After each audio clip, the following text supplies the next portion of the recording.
All right. Hi, my name is Travis Lindsay, and I'm here for the Center for Entrepreneurship at Cal State Fullerton. And with me is Jason. How many times have you been a guest of this? We've done these a couple of times before, right? I think this is the third or The third. fourth. Okay. Yeah. We'll go with third. So third time the charm. This is gonna be the best one. Jason, please introduce yourself to everybody. Yeah, hey everybody. My name is Jason Khoo. I'm what's the term? Is it I'm alma mater or Yeah, no, Cal State Fullerton. your alma mater. Yeah. Yeah, so Cal State Fullerton is my alma mater. I went there I think about 10 years ago. I'm a graduate of the program and everything, but when I was in Cal State Fullerton, I was very involved in the entrepreneurship department. So me and Travis actually go way back. You'll probably remember Travis, me just walking into your office all the time Oh yeah. and just I don't even remember having agendas with you. I would just talk to you for like half an hour. And I just remember being like, I'm just wasting this guy's time, but you seem to enjoy it, so I didn't mind. Yeah. Well, Uh, the secret to working at a university is that you've got a bunch of free time, Jason. So that is how I spent a lot of my time was building relationships. Let's put it that way. So so yeah, so there you go. Yeah. what have you been up to? Where are you at now? What are you doing? Yeah, sorry, I'm the king of tangents. So when I graduated from Cal State Fullerton, I started an agency, and I ran that agency for about 4 years. I ended up selling my ownership interest in that agency, and so I went off to and essentially accidentally started a second one called Zupo. Zupo is a specialist SEO firm that we are now pivoting to a AI visibility or GEO agency. So for those who are not familiar with the term GEO, it's called Generative Engine Optimization. And we'll talk a little bit more about what that is a little bit later. But that's kind of what I run right now. So we have a team of about anywhere from like 8 to 10. We have some part-timers. That's right. 8 to 10 members. Actually, three of our staff were students at Cal State Fullerton as well. One of them was a like classmate of mine who still works with me today. So a lot of us Cool. are Titans. Very cool. And I see some very expensive art on your wall. I'm guessing that means you must live somewhere else other than Fullerton now. Yeah, so we're filming this in June 2025. I moved from Orange County, California to New York City in November, so 2024, and I've been here for like 6 or 7 months now.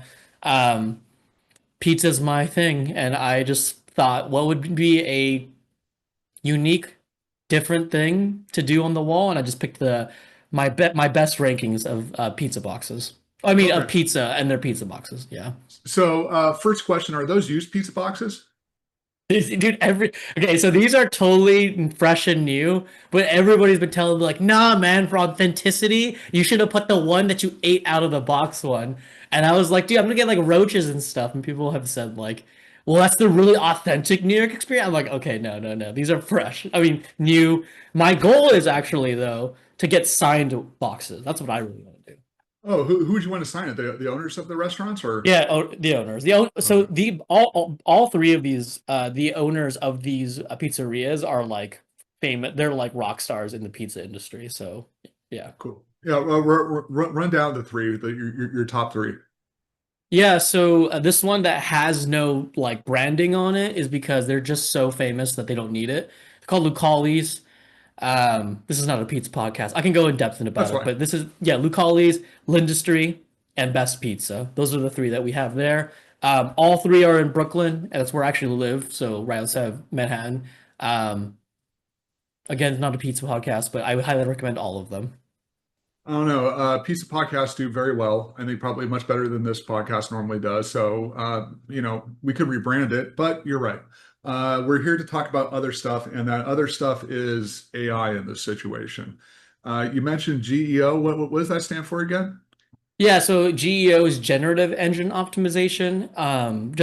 And I'm gonna give you too much information, but there are multiple terms right now for the term GEO. You know what? Let me take a step back. The point of GEO is about the term is called Generative Engine Optimization, and what you're focusing on is, hey, when you ask ChatGPT for a service or a question, who are they mentioning in their answer? So a really popular one that I actually don't like is when people say, "Hey, I had ChatGPT plan my trip to Italy." Obviously, ChatGPT will give an answer, and people, I guess, will build their travel plans around it. Well, if you are a highly, if your business is a high tourist business and you're in Italy, it would behoove you to be in that answer so that people plan their trips around your, business or service. And that's what generative engine optimization is about. It's about essentially like SEO, but on the LLM side and making sure they answer for you. But what I wanted to clarify was the field is so nascent that the terminology isn't widely agreed upon. There are multiple terms: GEO, there's AEO, Answer Engine Optimization, there's LLMO, which is Large Language Model Optimization, and there's also actually those are the main ones. There is AIO, but that's more technical. But the joke is they all end in O, so Bingo was his name-o. But essentially, like those are the names. I use GEO more so, but it's synonymous with the other ones. So how does one go about doing that? Maybe you could walk us through, you don't have to use any specific names of clients, but just like an example about how you would approach this, getting one of your clients ranked for GEO. Yeah, so the first thing I'll start off with is I want to make it very clear to everybody that like I run an SEO firm, and I think SEO always gets bullied that we get called dead every 2 years. Travis, I know that you had like a website a while back. I don't know if you still have it, but even for you, man, I feel like SEO got called dead every other year, and I'm like, bro, like what's going on? Yeah. No, I think it's one of those things where it's not that it's dead, it's just that it has kind of leveled out. And so people say it's dead. And when they say it's dead, it's because it's not growing at, 25, 50, 100% a year. Yeah. So to that point, though, what I want to make very clear is with LLMs, SEO is not dead. It's actually a jump off point. So a lot of the LLMs do utilize factors of SEO. Now, of course, they jump off from it. So the algorithms and the ways you get there are a little bit different. But SEO is generally a good jump off point. But to answer the question of how to get to to be in the LLM answers, it's a large question, but I can start with the most actionable action, which is to understand why the LLMs answer the way they do, is to understand their citations. So if you've used, so this is more common in Perplexity and Google. ChatGPT does it some of the times, like I would say 50% of the time. You'll notice in the responses, sometimes they will provide sources. That is essentially the way that you can reverse engineer the way that they are sourcing their answers. So, how you pretty much want to make sure that you can get answered is, are you in those sources? So, and something I want to make very clear is there's a difference between being the source or being like in the source. So, for example, you'll hear this. This is not groundbreaking, but LLMs love listicles, so they overweight top 10 articles or whatever directories. Think like Yelp or whatever industry relevant databases there are.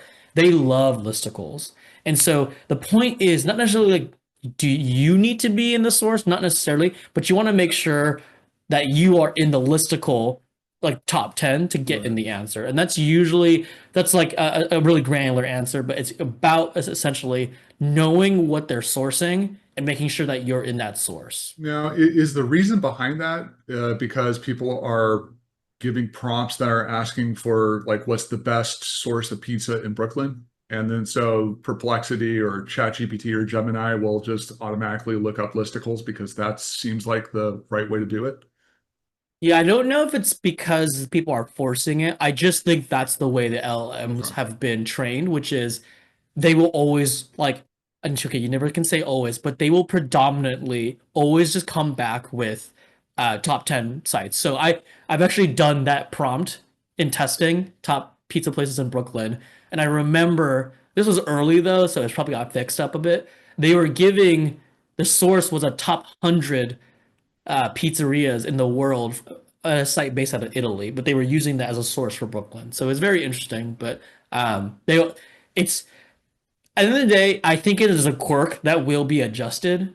but I still think it has a long staying power. But it is something, for example, that you would want to use. Yeah, just a quick update. I typed in what are the best places for pizza in Brooklyn on Perplexity, and three of the top four sources are listicles. So there you Yeah, go. you don't even have to ask it like give me list. It just always will kind of essentially do that. Now, I hate to bring this up because it annoys me so much, but Travis, you were there for the early SEO days with your, website that you used Right. to run, and there were always black to gray hat strategies that make things awful. So a very famous one in the SEO industry is white font on white text to keyword stuff. That was a very famous one that is laughable now. You should not do that. You will get penalized if you do that. The one that is occurring in the AI world is you write your own listicle. So like let's say I'm one of these pizzerias and I'll say these are the top 10 pizza places in Brooklyn, and then they put themselves as number one. That actually, it's not a foolproof plan. You'd be surprised how often it works though. So create your own top 10 and put yourself at number one. Yeah. And of course you can't overpower it just with one listicle. And do I recommend it? That's on your own company's ethos and ways you want to do things. I've seen it to be very effective, but I will say I see that as a bug. I do think the LLMs will nip that in the bud because there's no way from a quality perspective that Right. can last. But uh, they're so overweighted on listicles that that stuff is occurring. Well, it sounds like that, while things have changed a lot, the principles have stayed the same. You need to have as much content about your business as you can out there that is a quality content. So that means reaching out to other websites or reviewers or whoever, and getting them to write content about you or having you or using you as like a source for stuff. That sort of stuff still matters quite a bit, right?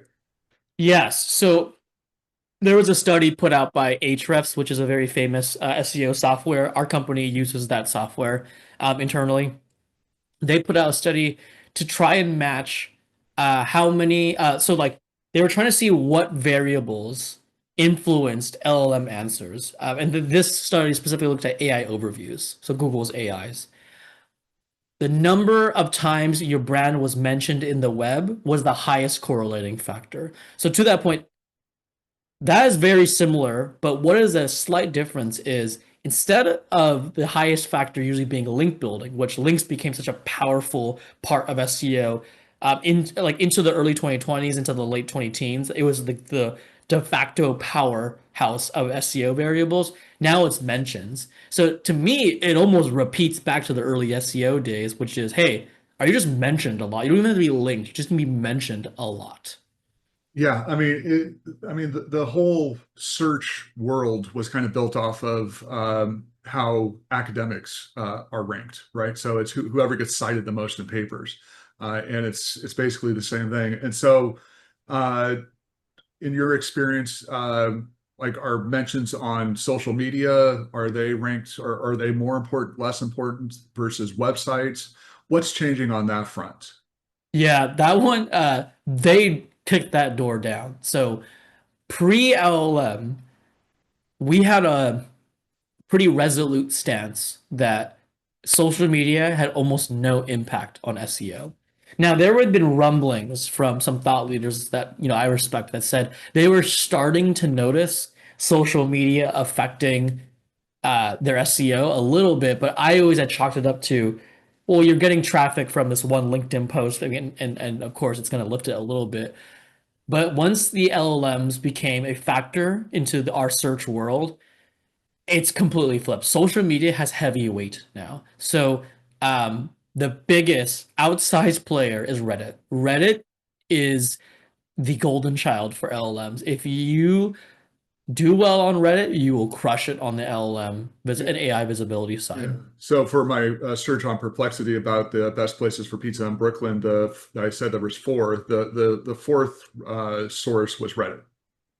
Correct. Yeah, Reddit and LinkedIn. Those are the two that have the highest influence right now. So to that point, you said something earlier, Travis, that like, oh, it's kind of the same but a little different. Kind of the metaphor that's not very good is that like, thinking that like you have a new, like if I have a tool belt and I'm like building some furniture, now that I have a new project because I'm done with that one piece, I go to the next one.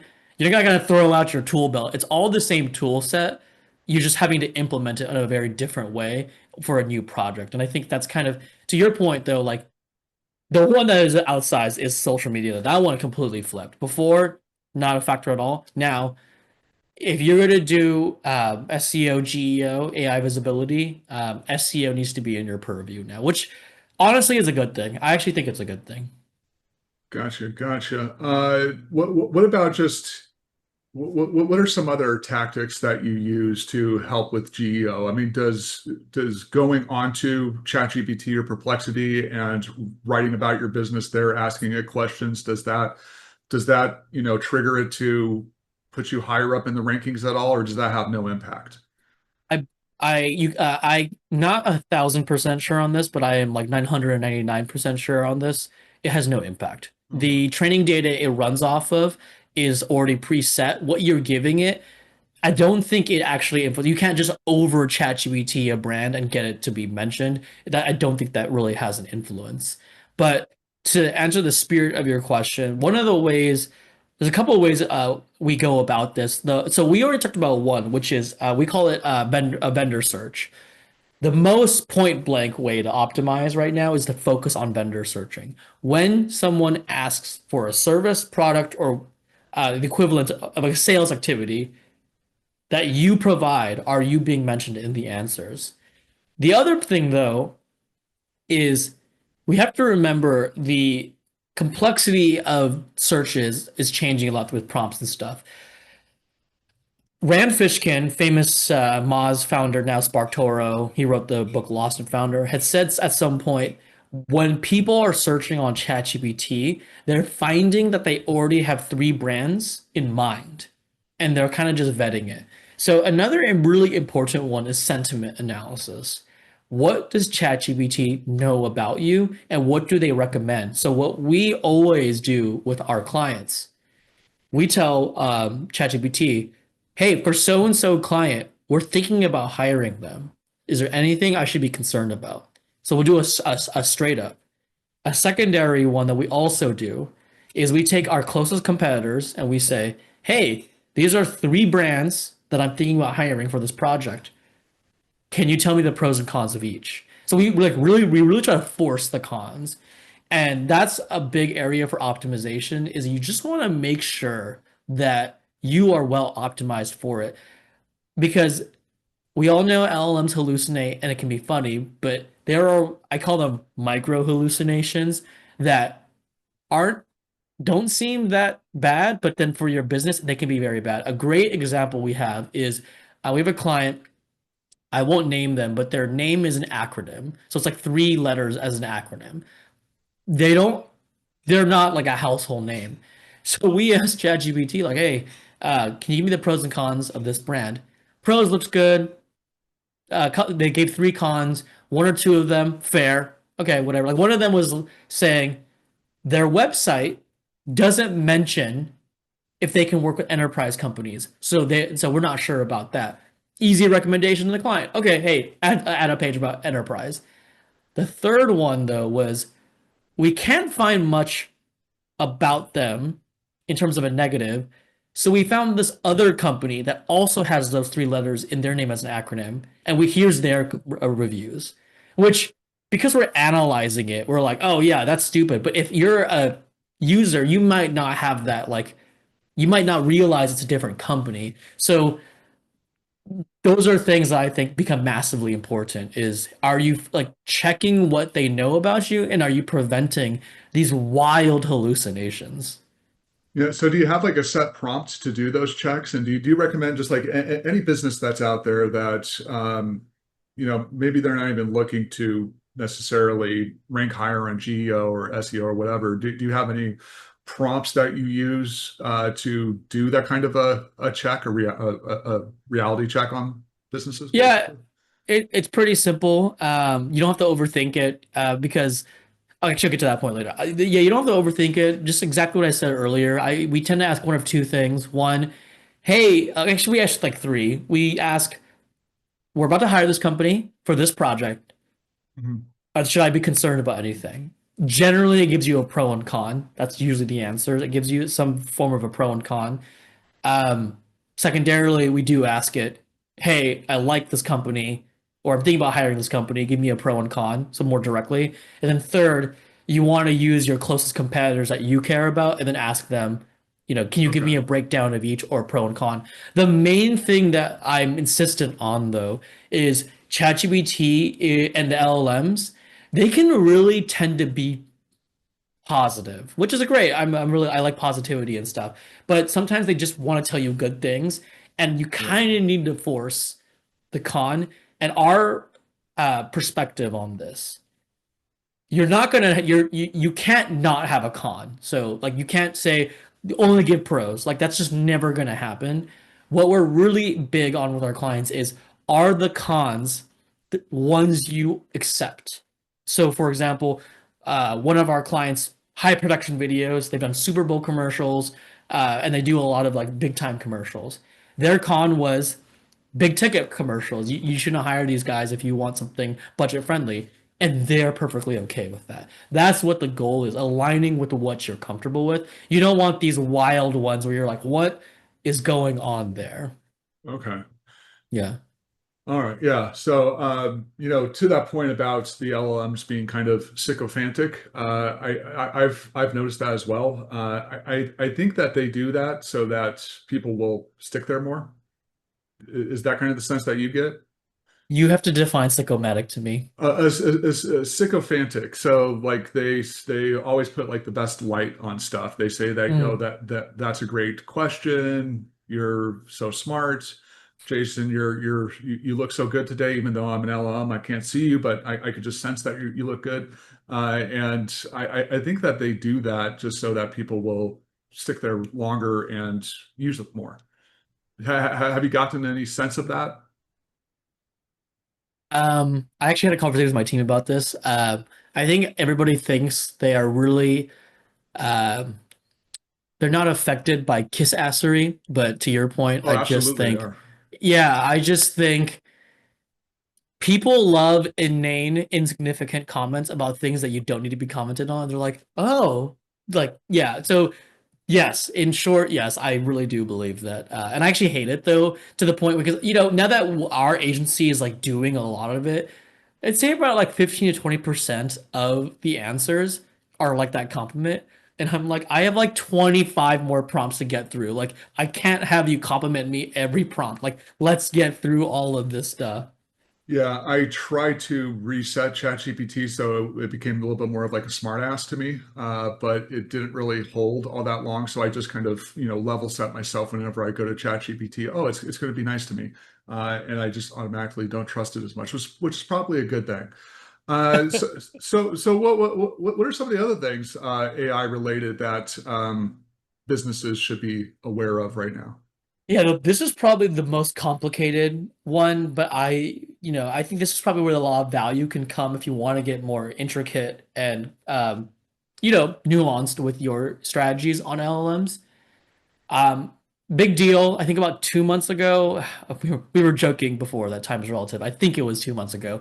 Um, ChatGPT came out that they publicly announced that you had memory on the LLM. Like the ChatGPT was remembering who you were, and then you Right. could ask it who I am and all that whole ordeal. Um, so not to be confused, I don't think that the memory started 2 months ago. I think that they had announced that it like kind of already been there. Um, Yeah, so just so for people who are watching this that maybe aren't as familiar with like a ChatGPT or some other LLMs, is that for most of the time up until a couple months ago or a few months ago, probably more likely, um, when you would have a conversation with a ChatGPT or with an LLM, its memory basically stuck to that thread that you're on.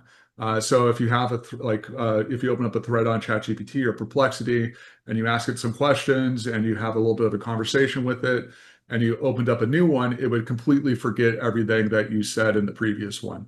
Now there's some crossover and it does store memory, and there is a way in the settings, I believe, on ChatGPT to get to see what the stored memories are. So that's basically the very low level explanation. But you're going to wow us with some other insights now, aren't you, Jason?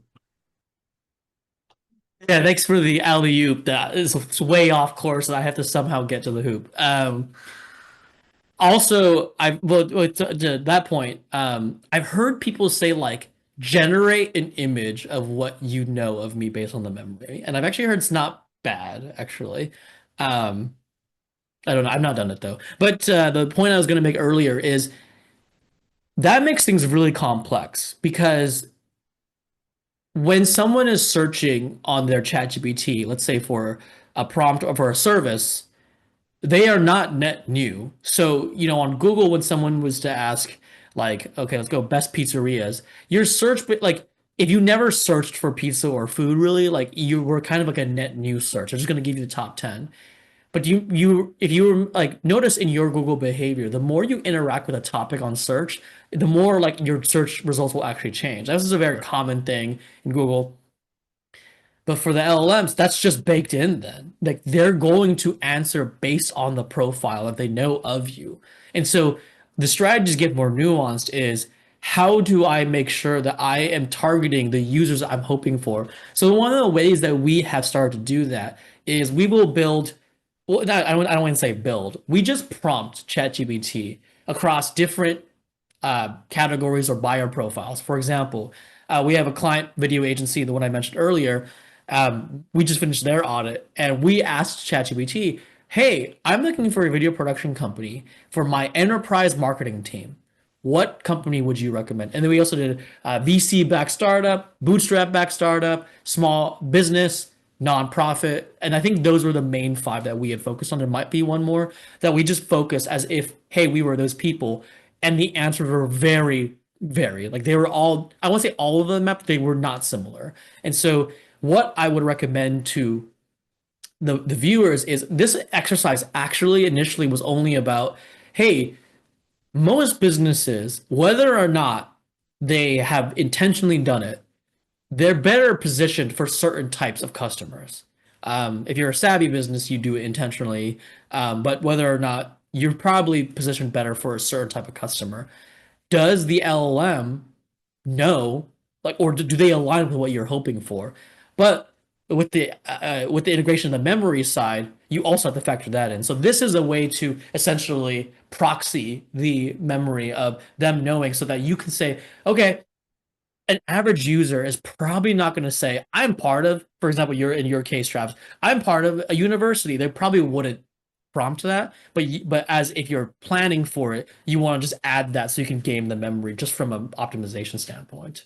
Yeah, I mean, one of the great things that you could do with LLMs like ChatGPT is you could say, "Hey, take on the persona of X," and it could be, like a large brand that is looking to hire an agency to do a commercial for the Super Bowl, and then it would, take on that persona and give you the information that you're looking for. So that is something that I try to do as much as possible. So not just on the university side, but like on the investment side as well. It's like, hey, take on the perspective of an investor, and I'll give it some more direction than that, but just basically that's what I would do and say, hey, review this basic idea. I wouldn't put in anything that's confidential into ChatGPT. And I wouldn't do that unless I was running my own, and I'm not, so I don't. But yeah, that really does help because it for me anyways, and I don't know how you feel about this, Jason, but I think that ChatGPT and all the other LLMs are still at that level where it's good for like brainstorming and stuff like that. To actually have like final product that you're not really directing 99% of the way. It's not there yet. Is that how you Uh, feel?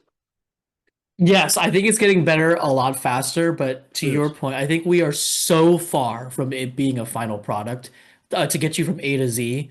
Uh, just try to have it design a graphic for you. Like that just is the like I'm sure you tried draft. It's like the worst sometimes. Like I used to joke that the LLMs were like the nepotistic hire in a company. It's like it was like the owner's son or daughter who like Right. could try very little, get you the wrong deliverable, and be like, "Yep, here you go." And you're like, "Well, that's not." They're like, "All right, cool, see ya." And I even struggle sometimes. I'll tell ChatGPT I need a 1,000 word article, and like it just couldn't hit. It'll be like, "Here's 600." I was like, "I need 1,000." They're like, "Here's 2,000." I'm like, "I just need it." Yeah, to your point, dumb. Yeah. Yeah, no. So it's still useful to do some brainstorming. It's useful in the drafting process, and then if you come at it with something that's 95%, 99% of the way there, and say, hey, polish this up, it does good at that. And I think it's probably advanced a little bit beyond that nepotistic hire, but it's more like that really that student that gets really good grades, but really doesn't understand the material. And so it produces great reports and stuff because it's able to regurgitate what it's given really well. I Yeah. think that's kind of the level where it's at. All right, Jason, we don't have much more time left. So for the last few moments, what what advice do you give to, usually I ask about students. You could answer it that way. So like what advice would you give to a student that's looking to getting into this space or starting a business in this space? I would say like this is not groundbreaking. I don't even remember who originally said this, but like remember when the market's like zigging, you zag. So what I told my company when approaching AI is I would say about 99% of the noise about AI is about productivity. How much faster can we do things, or how much greater can we do things that we couldn't do before? Amazing. My directive to my company was we are a team of SEOs, so we're not developers. People often confuse that, but we're not developers. We're marketers, just with a data skew. We will not beat SaaS companies and developers at being more productive with AI because they're developers, they understand AI at a level that we do not. Our lane is understanding AI visibility, which Travis, when we first talked about it, I feel like everyone when I say AI, they're like, "Oh, you mean like productivity?" Like, no, I was very forceful about a specific skew of it, right? And so what I'd recommend to students is use it a lot. Great. I'm sure you've already heard that. That's not groundbreaking, but like remember to zag with it. So like one of the ideas that I've noticed is I get ChatGPT. I don't go to software documentation much anymore. So when I'm trying to figure out a setup of a new software, I don't really go to the documentation. I just ask ChatGPT, "Hey, is this possible? I know it could be wrong. I know that I gotta double check, but I'd rather just be told very quickly, try it. If it doesn't work, then maybe I'll research the documentation." But the zag there is you could, as a business, work with companies on, hey, can the AIs essentially answer these customizing questions about our product, our software, right? And the main lesson is I think like people believe that, oh, AI knows everything. Anything, so this is a full circle actually, Travis. When we first started the conversation, we joked about SEO being dead. We've been regularly giving our clients a state of search presentation, or just about checking in, pulse check. Our philosophy is so long as people are searching for something, there will be optimizations to be had. So you can influence it. And so, when it comes to AI and all this stuff, you don't have to do AI visibility. I don't know, you don't really have to do like a productivity tool. There are simple niche ways that you can influence it. I wish I had more time to do all of them, but I just don't. And again, SAG, just come do something completely different with it. Just use it more, and it'll just come to fruition. Yeah, just get in there, start doing stuff, and I think pick your lane. Picking a niche is really a powerful strategy that I think a lot of startups just don't even consider.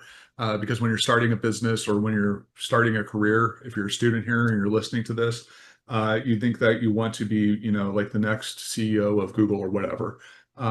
Start small. Start with what you can do, and then just get started. That's it, right? I mean, did you have the whole, life of your business planned out for you when you started, Jason? No, Well, I hope this is not blasphemous, but I didn't even have a business plan. Like I don't know. It I is don't really. blasphemous. You are now excommunicated. No, Well, I wasn't an entrepreneurship student, so that might be explained why. I'm just kidding. No, like what is that was saying? I'm probably gonna butcher it, but like God laughs at plans or something like that. Something is like you can have a plan, yeah, but God, yeah, something like that. I don't know. I think the best way to just get in there, the market will tell you what they respond to well and what they don't, and then you can start building a business around that. So to Travis's point, like I don't know, when I talk to someone and like I've written out this big business plan, I'm like, it's not always the case, but I'm like, it sounds like you wrote a really big procrastination exercise. That's what I always think. I'm like, nothing speaks more than post revenue. Be post revenue, and nothing speaks louder than that. Anything beyond that, there's nuances. We don't have the time, but that's my philosophy. Yeah. yeah. Actions speak louder than words. Yeah, so for those who want to learn more about AI visibility or just want to snuff me out to see if I actually know what I'm talking about, you can go on our YouTube channel. Just type in Zupo on the in YouTube and you'll find us. There's not many other Zupos. They're mostly people. You can find me on LinkedIn, Jason Khoo. There's not many of those either. I'll give Travis the links so you can put them in the YouTube notes or whatever. Also, our website at zupo.co, so zupo.co. That's our website. You can always reach out to me. My email, I'll give it to Travis. He has it. I'm always happy to talk to students. Yeah, and I'm always happy to, discuss SEO, GEO. There's a lot of new things going on, so just hit me up. Awesome. Thank you, sir.